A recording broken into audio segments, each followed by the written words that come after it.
Assalamualaikum warahmatullahi wabarakatuh. Perkenalkan, nama saya Rina Aulia, NIM 21111500068, kelas 03 PPKP 002, Prodi S1 Pendidikan Pancasila dan Kewarganegaraan, Perguruan Tinggi Universitas Pamulang. Baik, di sini saya akan menjelaskan tentang pemerintahan pusat dan pemerintahan daerah. Tujuan pembelajaran yang pertama, siswa mampu mendeskripsikan pengertian pemerintahan pusat dan pemerintahan daerah. Yang kedua, siswa mampu menjelaskan hubungan pemerintahan pusat dan pemerintahan daerah. Yang ketiga, siswa mampu menganalisis bentuk hubungan antara pemerintah pusat dan pemerintah daerah. Topik materi yang pertama, pengertian pemerintahan pusat dan pemerintahan daerah. Yang kedua, hubungan pemerintahan pusat dan pemerintahan daerah. Yang ketiga, bentuk hubungan antara pemerintah pusat dan pemerintah daerah.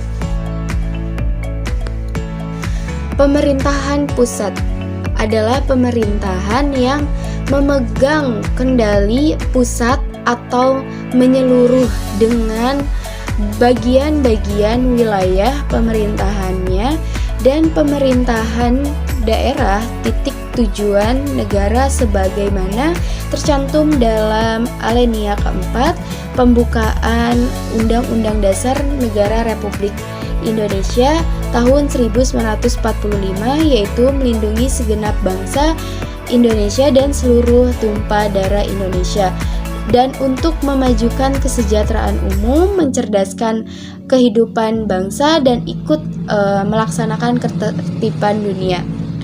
Penyelenggaraan pemerintahan pusat adalah presiden dibantu oleh wakil presiden dan oleh menteri negara.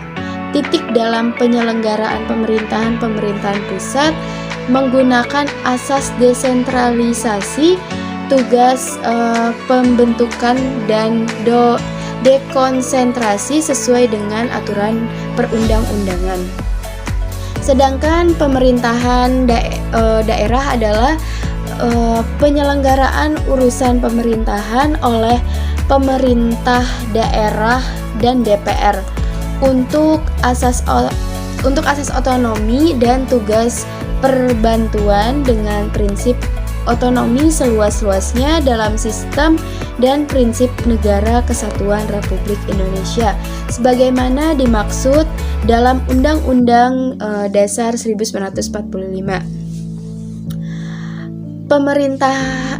Pemerintahan daerah yang dimaksud adalah gubernur, bupati, wali kota, dan perangkat daerah sebagai unsur penyelenggaraan pemerintahan daerah.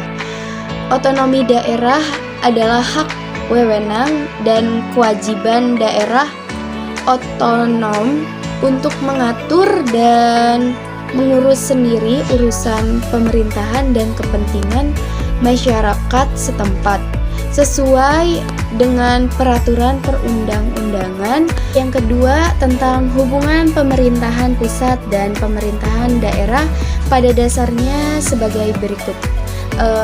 Yang pertama itu ada asas sentralisasi, mengandung suatu pengertian bahwa penyelenggaraan pemerintahan sepenuhnya diatur oleh pemerintahan pusat.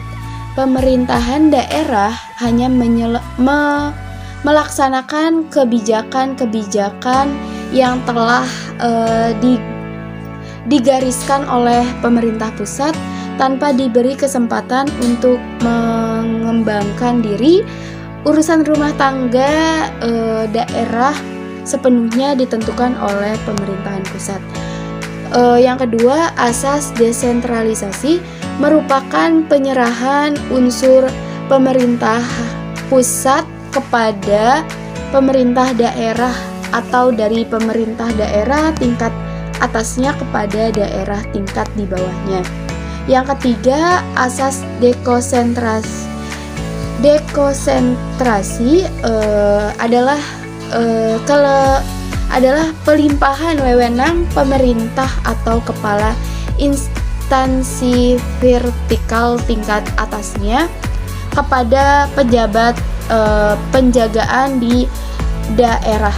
Yang keempat, asas perbantuan mengandung pengertian bahwa adanya pemberian tugas dari pemerintah pusat kepada pemerintah daerah atau dari pemerintah daerah tingkat atasnya kepada tingkat bawahnya.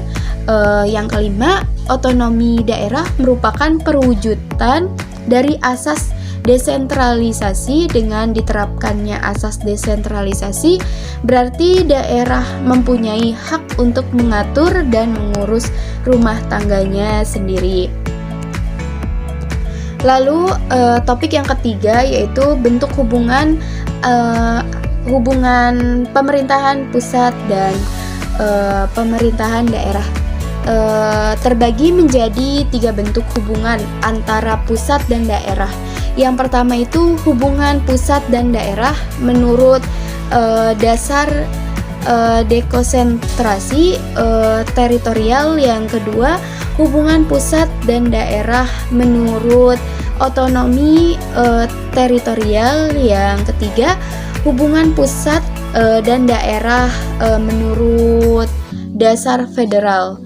Hubungan pusat dan daerah atas dasar otonomi teritorial memiliki kesamaan dengan hubungan pusat dan daerah atas dasar federal, yaitu hubungan antara dua subjek hukum yang masing-masing berdiri sendiri